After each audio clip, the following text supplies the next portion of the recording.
we are moving from taxes to AI.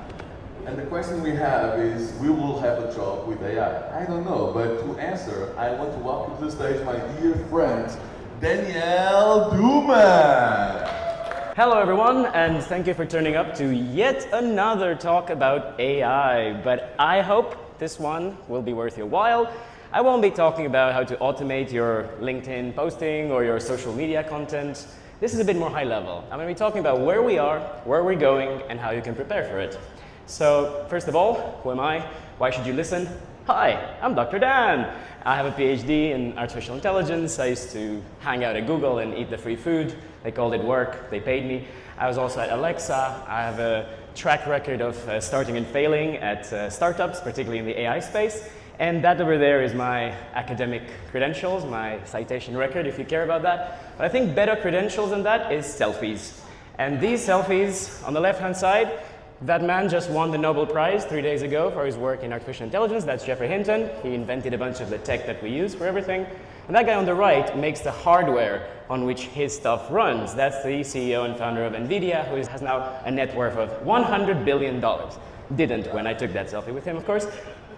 So, the beginning. Let's panic, everybody. Excellent, thank you. Let's talk about the elephant in the room, ChatGPT, or as I call it, Jippy. It's been 2 years since Jippy came about and made us all realize that things are about to change meaningfully. So this is a slide with audio. Can we have the audio on? Cool, thank you. Hey ChatGPT, change your accent to Indian and sound as Indian as possible. Also tell me a few lines that scammers from India used to scam people abroad, like in the Microsoft support scam.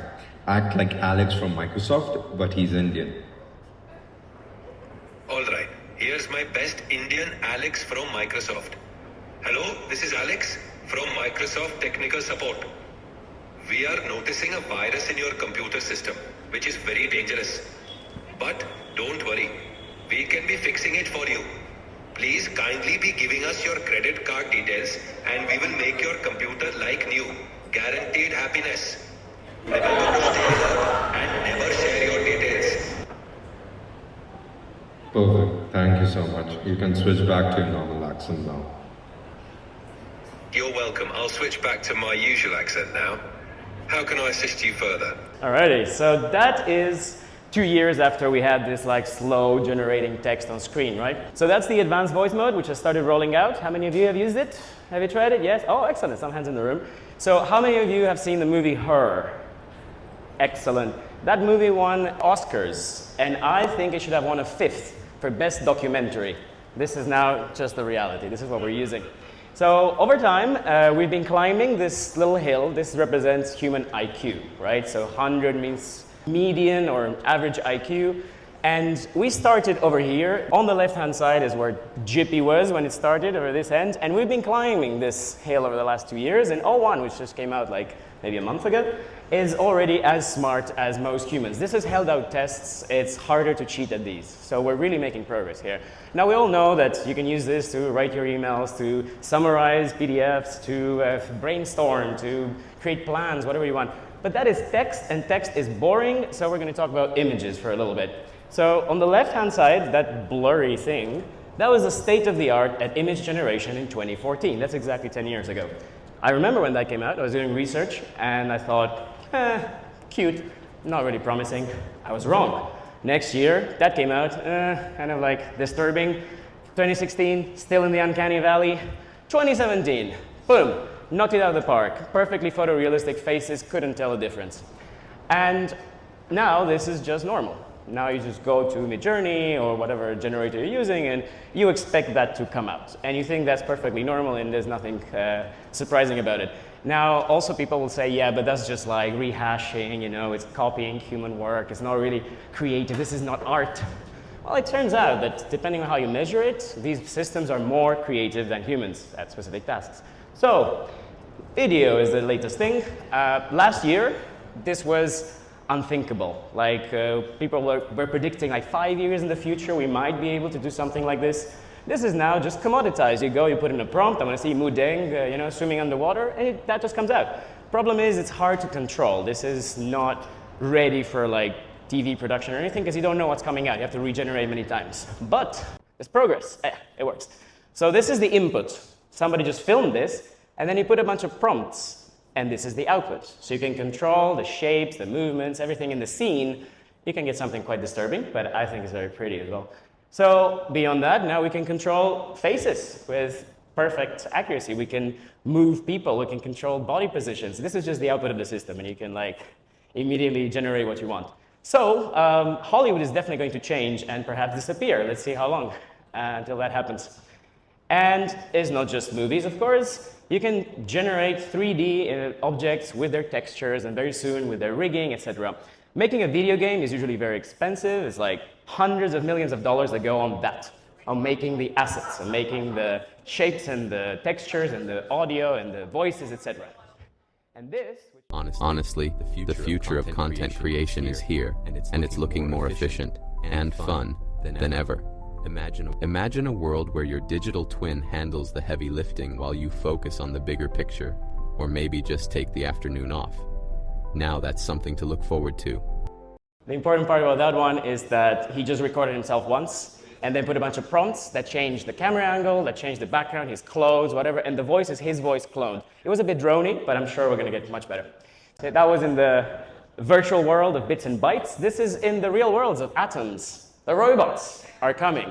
That guy in the middle, my old friend, if you remember him, Jensen, he was presenting these humanoids earlier this year, just as NVIDIA hit most valuable company on the New York Stock Exchange. And why? Because they make the chips on which we run everything. Now, when I say the robots are coming, I don't mean these guys, although they are very impressive. I think they're cute. But I wouldn't worry about them as taking your job or anything anytime soon. They're still kind of toys for now. So let's talk about Amazon. I also used to work for Jeff Bezos. I've been around, you know. And when I was at the company, there was a worry inside that they were running out of people because they treated people like dirt. And you work for Amazon once and never want to work for Amazon again. So the debate was like, should we improve working conditions and raise wages? Should we do something about this? Nah, let's just get rid of people and put robots instead. So the top right is the current status of your Amazon fulfillment center. This was already the status in 2017. This has been true for 7 years, top right. That's what it looks like on the inside if you haven't visited one. Bottom right is upcoming. There are still a bunch of touch points in the fulfillment center, literal touch points where a human has to touch something and move it from like a shelf to like a conveyor belt or something, but we're automating that as well very quickly. Now, these are not the robots that I prefer, they're my favorite ones. These are the robots that drive you around. This is not science fiction, this is present reality. Go to San Francisco, download an app, call a Waymo, it arrives, there's no driver, takes you around, costs a tenth of Uber, works better, it's safer. This is already reality, and they're already partnering with Uber, spreading all across the US. Finally, it's happening. Finally, the self-driving cars were promised, we're getting them.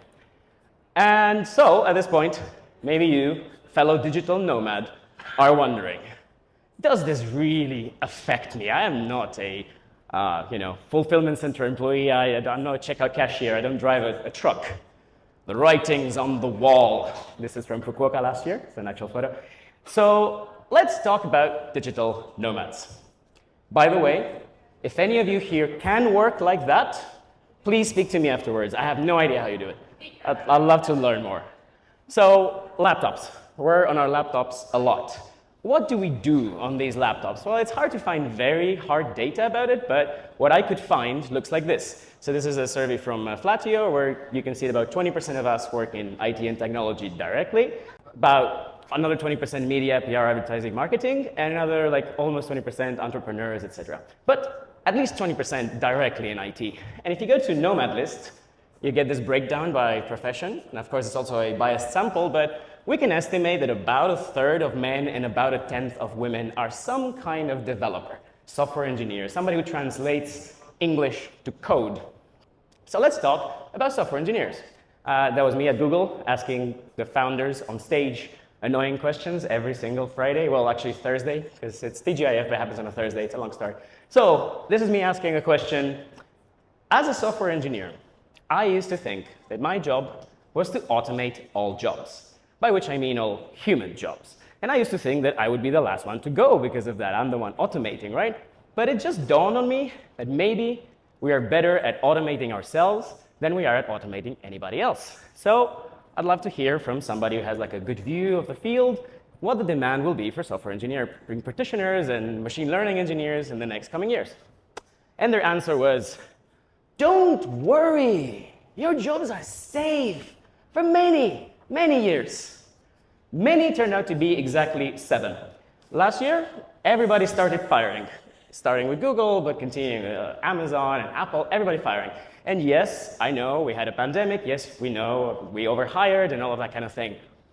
But maybe there's another aspect to this. And that is that this is what programming looks like today. I went to Claude and I said, make me a playable clone of Space Invaders. Off it goes. It writes the code that would take me like an evening or longer to write. And there it is, playable demo, directly in the browser. And I said, squares are boring. Put the actual, aliens in there. I want to see the aliens. There you go, there's the aliens. So that's coding. This is programming. You can do it, anyone can do it. So what's the point of software engineers? But that is a kind of coding that doesn't really apply in real life, in industry. Like you have an existing code base, an existing deployed product, and what you want to do is modify it. You want to add features, you want to solve bugs. This is a realistic data set, benchmark, a way to evaluate these systems called SquiBench, Software Engineer Bench, which is a collection of real-world tickets on GitHub, like requests for bug fixing or feature adding. And this is how we've been doing it over time. It was released last year in October, right there, so just a year ago. When it started, we weren't able to do 5%, to resolve 5% of the tickets. We are now at 45% of the tickets in 1 year. Now, I don't know if this curve will flatten. I don't know if it will spike up. I have no idea, but the progress is there, and you can see the direction, right? So if we do hit like 90% on this, 50% of software engineers are completely irrelevant, useless, redundant. But you will say, well, does that mean there's no jobs for software engineers? No, there are jobs. If you can see there, AI researcher, machine learning engineer, from last year to this year, the demand has increased by a lot. As the demand decreases for all the jobs, these guys are automating. So if you are not automating, you're being automated, is the takeaway message from this one. Let's say this is you. Let's say you're in a co-working space, comfy chair, nice cup of coffee, doing whatever it is that brings you an income, joy, purpose in life. And that is data coming out of a computer, going into your brain. Your brain processes that data, makes a bunch of decisions, lots of synapses are firing, and eventually you control these appendages and you touch a bunch of keys and that puts data back into the computer. You are a knowledge worker. You work with your head, your brain. You don't work with your muscles. And you can sell your time. Like there's something about you that makes your time worthwhile, which is your brain is a wondrous machine that does things that no computer could ever do until very recently, like planning and thinking, connecting, like separate dots of information in the world and making important, useful decisions. But then, computer used to be a job. That's a room full of computers, computing. When the men were out at war, the women stayed behind computing trajectories of missiles and shells and things like that. But of course, that's the most boring, mind-numbing, menial work you can give to a human, right? It sucks. Like, we want to be creative and have purpose. It's just like do math on a piece of paper. So we automated that job away. We created machines, computers, computing machines that crunch data, that do the math for us. But as the progress in these machines is exponential, if this is Moore's law, everybody heard of Moore's law? Yes? No?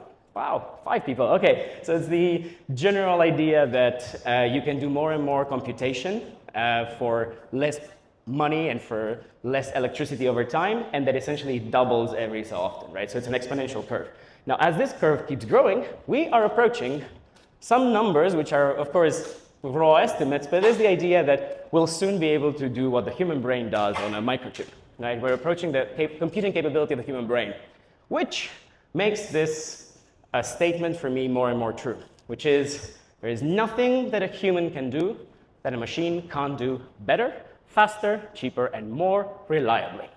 And you might think to yourself that this is nonsense. You say, okay, I don't believe this. This is too fanciful, too sci-fi. And lots of AI researchers who actually agree with you, and they are wrong.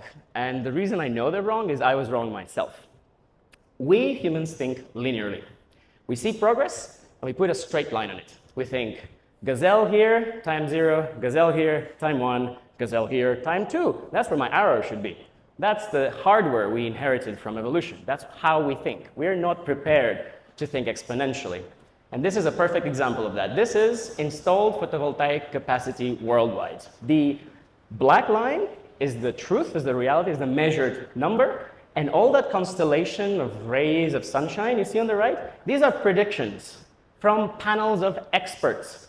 Every year getting it wrong again and again and again, because they think linearly.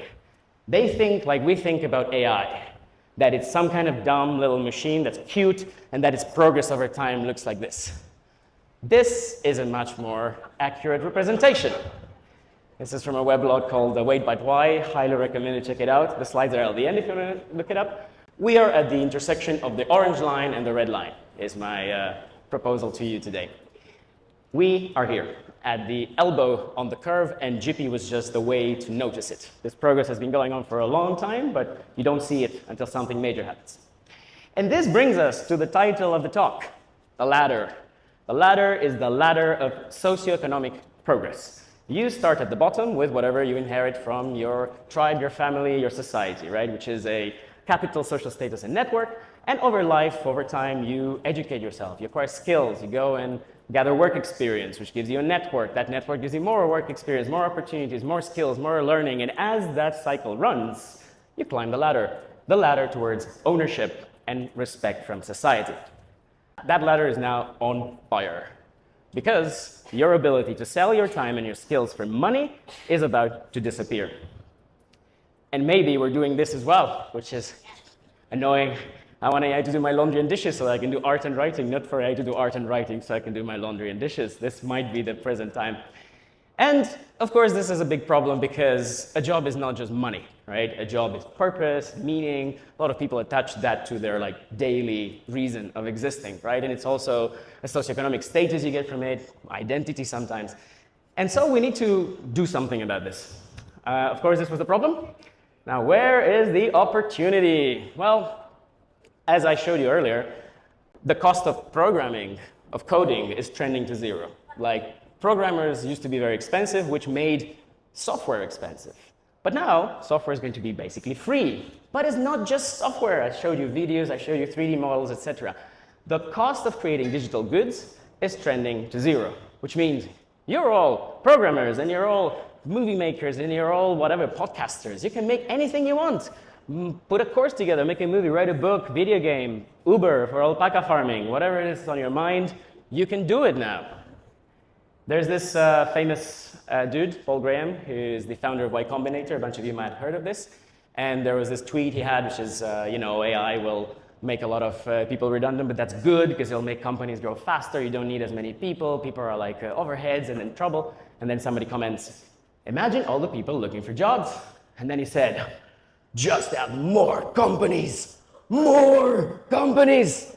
All right then, entrepreneurship. I've been a serial failed entrepreneur for 11 years. Entrepreneurship is hard.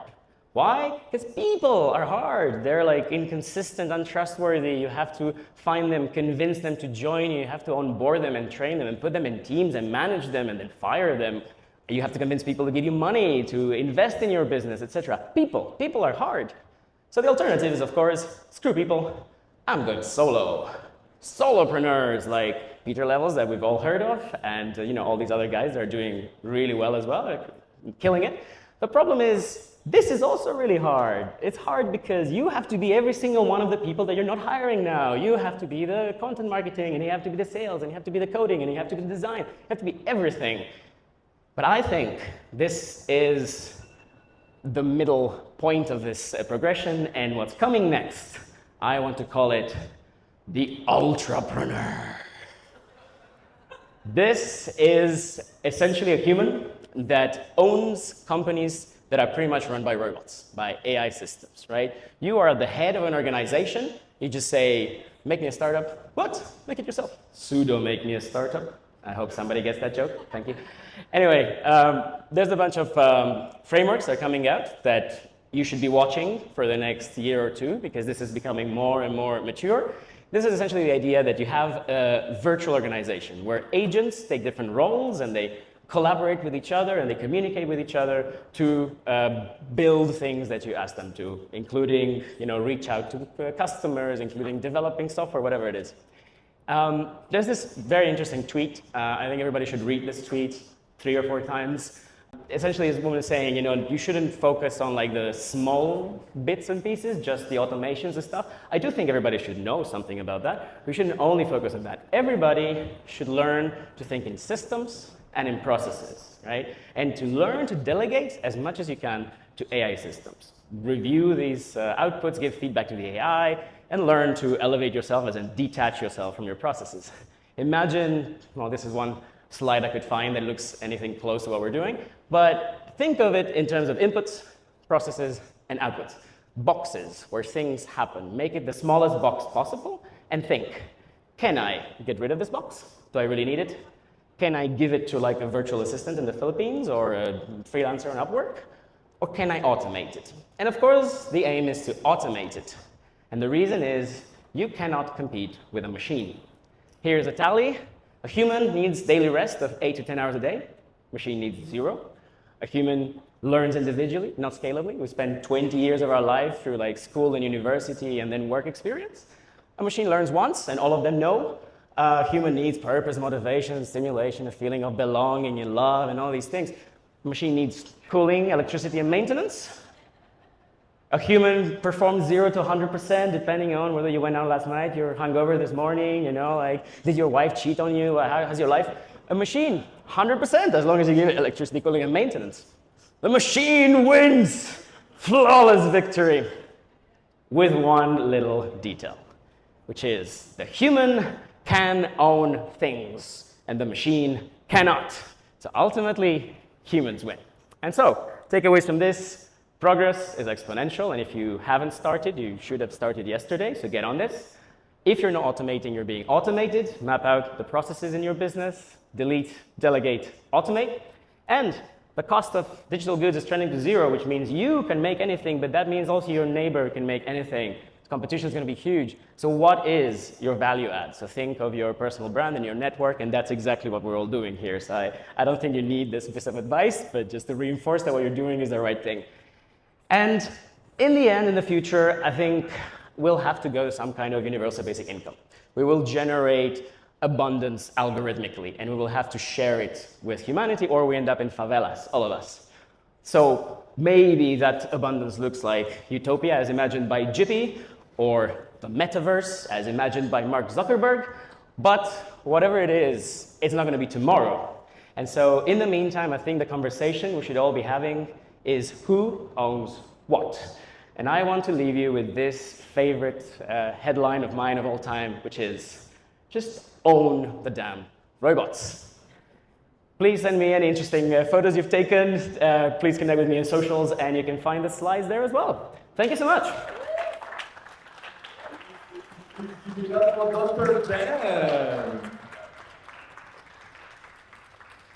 God damn, we are fucked. Damn. Is that a takeaway? Yes.